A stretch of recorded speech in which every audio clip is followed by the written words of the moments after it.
காலில் ஒரு முள்ளு தச்சா கண்ணு கலங்குது, கண்ணில் ஒரு தூசு பட்டா கைதான் ஓடுது.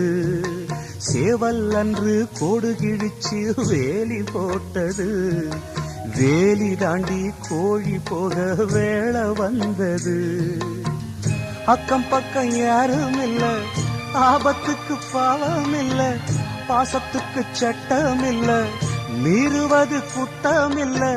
பாசத்துக்கு ரெக்க முளைச்சு பறந்து போகுது தன்னால.